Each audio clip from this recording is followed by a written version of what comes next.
Donc, on attendait énormément de lui cette année après le départ de Rabiot, le retour d'un champion du monde. Mais voilà, ça ne marche pas. Alors, Raphaël y va. Comment Benjamin Pavard est devenu le flop de la saison. Et c'est ce que vous avez rappelé, Greg, on l'attendait comme le cadre qui allait prendre les choses en main et faire oublier un certain Adrien Rabiot. Il n'en est rien. Comment Pavard est devenu le flop de la saison? Déjà, parce qu'il ne fait pas gagner l'OM. L'OM a perdu 38% de ses matchs lorsque Pavard a été titularisé. Et en 2026, l'OM encaisse aussi en moyenne 2 buts par match lorsqu'il est titulaire. Pavard, loin des attentes attendues qui ont fait un flop, un joueur fautif dans les grands matchs. Pas du tout au rendez-vous. Regardez de son CSC, on en a sélectionné quelques-uns contre le Sporting, qui a lancé cette spirale négative et infernale, puis des matchs catastrophiques face à Lens, face à l'Atalanta Bergame. Mais Pavard fait pire contre Liverpool et Paris avec des 2 sur 10 récoltés dans le journal L'Équipe. Et si j'affirme que Pavard est le flop de la saison, c'est parce que je me demande où est passé le vrai Pavard, celui qui la saison passée était finaliste de la dernière Ligue des Champions avec l'Inter face au Paris Saint-Germain, celui qui ne concédait, c'est la colonne de gauche, aucun pénalty et qui en a déjà concédé 2 avec l'OM cette saison. Pavard s'est fait dribbler 10 fois sur l'ensemble de la saison passée l'année dernière avec l'Inter, là où cette saison, il a déjà été dribblé 9 fois alors que l'on n'est qu'au mois de février. Et puis son ratio de tacles réussis est en baisse, passant de 59 à 50% de tacles réussis, toutes compétitions confondues. Un ratio de tacles réussis qui s'écroule en Ligue 1. Pavard n'a réussi qu'un tiers de ses tacles, 5 sur 15, alors que la moyenne du championnat pour les défenseurs est de 60% de réussite sur ce geste.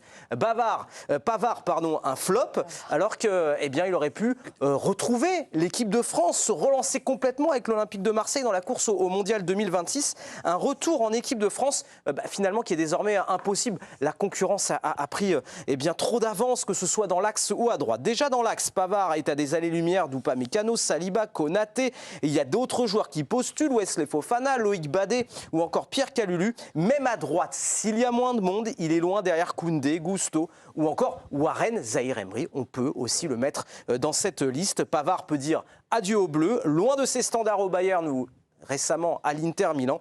Méconnaissable avec l'OM, il est le flop de la saison.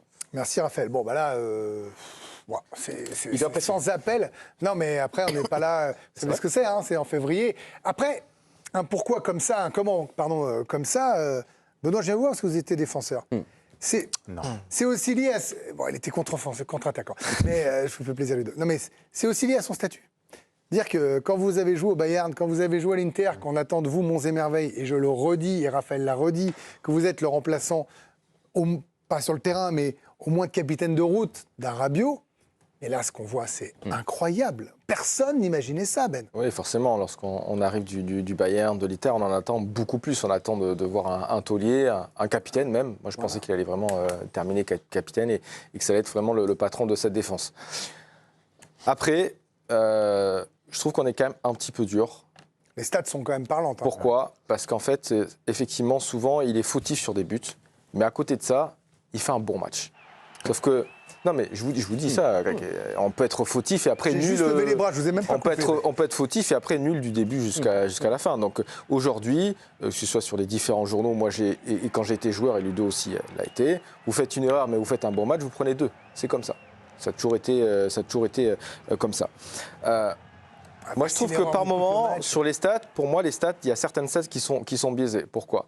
Parce qu'on parle il a été dribblé, je ne sais pas combien de fois. 9 fois cette saison, au mois de février. À l'Inter, il a toujours joué dans une défense à 3 et par moment, il a joué dans le couloir. Donc, c'est difficile de valider ces stats-là. Mais par contre, effectivement, lorsqu'il se retrouve dans une défense à 4 à l'Olympique de Marseille, il est en difficulté. Parce que souvent, il est toujours un temps en retard. Il pense que derrière, il va être couvert. Alors que dans une défense à 3, il a toujours été couvert. Parce qu'il était toujours axe droit. Il avait toujours son axe central qui le couvrait. Et je trouve que Pavard, dans une défense en 4, ça ne fonctionne pas. Donc, ça marchait au Bayern, hein Au Bayern, il jouait dans une défense à 4. Il était dans une équipe où il avait le ballon. Il prenait pas des vagues comme à l'Olympique de Marseille. Là, il y a la différence. Vous n'êtes pas un mauvais avocat de la défense. Mais non, mais quand tu joues dans une défense à 4, dans une équipe qui a le ballon, c'est facile. Vous auriez mis Piqué dans une équipe qui a fait une grande carrière au FC Barcelone. Vous le mettez dans une équipe moyenne, il aurait été en difficulté. Bien sûr, mais enfin, là, je vois Johan il veut y aller. Je vais lâcher la bête. Oui. Mais moi, je veux bien entendre tout ce que vous voulez, les stades, biaiser la façon de jouer. Oui. Benjamin Pavard, il a fait rêver avec sa frappe en 2018. Alors, ça a fait sa carrière aussi, mais derrière, durer aussi longtemps, c'est qu'il n'y a pas que ça quand même. Oui. On a le droit, je pense, d'être déçu du rendement d'une telle star du foot français. Oui, non, mais évidemment, la saison est catastrophique.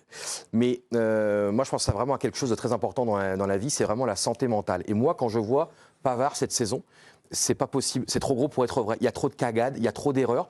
Et en plus, je ne le connais pas, je n'ai jamais interviewé, je ne sais pas qui c'est, je n'ai jamais rencontré, mais je me dis, de voir un joueur aussi fort, la saison dernière encore aussi fort, être complètement à l'envers, j'espère qu'il va bien psychologiquement, j'espère qu'il n'est pas à l'envers avec toutes ces boulettes. On sait très bien, on l'a vu encore aux Jeux Olympiques, des champions sous le poids de la pression qui craquent, parce qu'en plus, c'est quelqu'un plutôt, tu vois, il fait très peu d'interviews. J'ai envie, j'espère que Loïc Tanzi, je crois le connaît très bien, pourra faire une formidable interview. J'ai envie de lire du Pavard sur 3 pages, parce que ce que l'on vit, c'est un désastre. Bien sûr que les nous en parlent tout de suite là. Non, mais parce que c'est touchant. Et moi, je suis touché de voir un joueur quand même qui, encore une fois, il y a un an, était très fort. Et même surtout, je le trouve abattu, sans réaction. Il n'y a pas de rébellion, il n'y a pas de réaction, il n'y a pas de révolte, alors que c'est un champion. Et je me dis, est-ce que ça ne le rend pas finalement 36 pieds sous le sol parce qu'il n'est pas bon, parce qu'il est mauvais, parce qu'il ne réagit pas? Et j'ai plutôt envie. Alors évidemment, ton comment, il est formidable, Raphaël, parce que les chiffres sont là, les prestations, on a tous des yeux, on voit les matchs. Mais je me dis, c'est trop gros, c'est pas possible. Et on a envie de lui tendre la main. On a envie, évidemment, que maintenant, évidemment, l'équipe de France est trop loin. Il ne retrouvera pas l'équipe de France, évidemment. C'est juste déjà retrouver, je trouve, un joueur. Didier Deschamps ne le prenait pas déjà avant. Ouais, mais retrouver un joueur déjà 6 sur 10 dans l'équipe, déjà un joueur. Non, mais il le prenait quand il y avait un petit forfait, vous savez. Ouais, et là, ça sera plus le cas. Quand il fallait faire le premier groupe hors forfait, oui, mais depuis ce match contre l'Australie, ça avait été compliqué. Oui, mais je voudrais juste préciser un truc. Parfois, on est dur avec les joueurs, avec les équipes, avec les entraîneurs. On est une émission quotidienne et donc on est obligé de relater ce qu'on voit, que ce soit en bien ou en mal. Bien sûr. Moi, je suis pote avec aucun joueur, aucun président, aucun entraîneur. Ah, oui. Je respecte tout le monde, mais là, la réalité, quand on a parlé ce matin, par rapport aux attentes, on est obligé d'aller là-dessus. On essaye de comprendre. Il n'y a jamais de cible. Vous voyez ce que je veux dire? Non. C'est important. Maintenant, la réalité, Karim Benali, c'est qu'on peut dire qu'il lui reste 4 mois. Et est-ce que c'est pas dans le marasme actuel de l'OM, dans son propre marasme, le moment où, avec Habib Beye, ils doivent se dire OK, il nous reste 10 matchs, le match contre l'OL, une Coupe de France, on y va, on se relève. Et s'il y a bien un garçon qui peut l'aider à ce niveau-là, c'est Beye, qui a joué exactement le même poste et qui a eu exactement la même problématique que Benjamin Pavard, à savoir de jouer parfois défense à 4, latéral droit, défense à 4, défenseur central, défense à 3, défenseur axe droit. Donc en fait, il sait parfaitement ce que c'est.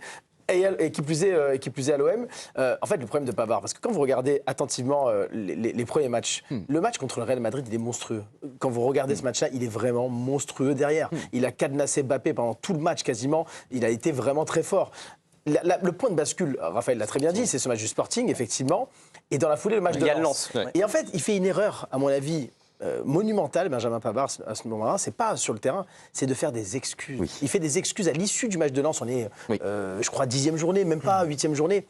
Il fait ses excuses auprès des supporters à ce moment-là. Tu es champion du monde, tu es leader. Tu as joué au Bayern, tu viens de faire une finale de Ligue des Champions avec l'Inter, tu ne dois pas d'excuses à ce moment-là. Parce que tout le monde a le droit de faire des erreurs, tout le monde a le droit de concéder. Et je pense que ça a été une sorte de point de bascule dans sa tête et on n'a plus reconnu derrière le Benjamin Pavard qui n'est plus serein, qui n'est plus leader, parce que ça a été un leader dans les différentes équipes. C'est pour ça qu'il jouait, d'ailleurs il était titulaire à chaque fois au Bayern et à l'Inter, qui sont 2 gros clubs européens. Et même quand il était en équipe de France, souvenez-vous, parfois il avait cette âme de leader. Il a été trimballé au début par De Zerbi ou à droite, alors qu'il était venu pour jouer dans l'axe, ou dans l'axe, défense à 3, défense à 4. Et effectivement, en termes de repères, même si vous êtes chevronné, que vous avez une trentaine d'années, vous êtes champion du monde, à Marseille, ça compte d'être comme ça ballotté. Et je pense qu'aujourd'hui, il a complètement perdu confiance. Et on le voit d'ailleurs dans les duels perdus, il ne va plus au duel comme il aurait pu le faire dans le passé. Alors, Ludo, en plus, premier match, premier but, accueil magnifique. Je vous pose la question, je vous ai gardé pour la fin exprès sur ça. Nous, quand il arrive, à aucun moment, en tout cas moi le premier, je ne pense qu'il va jouer à droite. Je me dis, si lui a passé son temps à dire je veux jouer dans l'axe, pour pouvoir être en équipe de France. Au pire, une défense à 3, comme il l'a fait à l'Inter, par exemple, mais où il a vraiment du boulot dans l'axe. Moi, j'étais très surpris de voir que De Zerbi l'a mis latéral. Rappelez-vous ces discussions qu'on avait. L'a mis latéral, alors qu'il n'aimait pas ça, il n'avait pas spécialement envie, même s'il y avait un peu à manger en défense centrale. Est-ce que l'erreur originelle, c'est celle-là, c'est de ne pas lui avoir donné les clés de la défense centrale de l'OM? Et que donc, derrière, il en découle ça. Ça peut, c'est un élément de réponse. Moi, je pense qu'on s'est trompé sur la vraie personnalité de Benjamin Pavard. Et ce que Karim évoque, j'allais venir sur ce sujet-là, c'est on en a fait un leader qu'il n'est pas, non, en fait. C'est-à-dire qu'il a été un très bon accompagnateur au Bayern, il a été un très bon accompagnateur à l'Inter, mais ça n'a jamais été celui qui tirait tout le monde. C'est tout le temps celui qui a été à côté de quelqu'un de très fort ou dans une défense très forte. C'est-à-dire que c'est jamais lui qui ressortait comme le taulier. Il y a une période de Bayern, Ludo, quand tu regardais les matchs, il y a une période de Bayern où il a jamais été vraiment le taulier du Bayern. Après, quand ces clubs-là vous vendent, a priori, quand donc même... c'est vrai qu'il y a une déception. Moi, la déception, elle n'est pas vraiment sur le... Parce que ça arrive de passer à côté, en fait. Tu peux... On a le droit à l'échec, je suis Oui, d'accord. tu peux passer à côté, ça arrive. Moi, c'est dans son expression corporelle, dans sa stature, je le sens... Je le sens baisser les bras, je le sens la tête dans le seau, quoi. Est-ce que vous pensez, Robert, je pose la même question. Et tu peux avoir le droit, mais quand tu es choisi pour venir à l'Olympique de Marseille et que tu en fais des tonnes, quand tu arrives en disant tu veux montrer que tu vas être celui sur qui on peut compter, tu mouilles le maillot, tout ça. Après, tu peux plus te détacher de cette vision que les gens ont de toi. Et là, je trouve qu'il se cache un peu. En fait, je trouve qu'il baisse la tête tout le temps. D'où ma question, est-ce qu'il peut rebondir? Est-ce que c'est le moment pour lui de montrer qu'on a tort, qu'on a raison jusqu'à présent? Il est descendu très bas, là, donc j'ai un vrai doute. Ah oui. J'ai un vrai doute. D'accord. Voilà ce que vous pouvez dire. À moins qu'Aguerd revienne à son meilleur niveau. Parce que si Aguerd revient à son meilleur niveau, oui, mais dire ça sera plus facile. Ça sera sera le baiser plus du diable. C'est-à-dire qu'il faut que l'autre soit bon pour l'emmener, quoi. Ouais. C'est un peu problématique.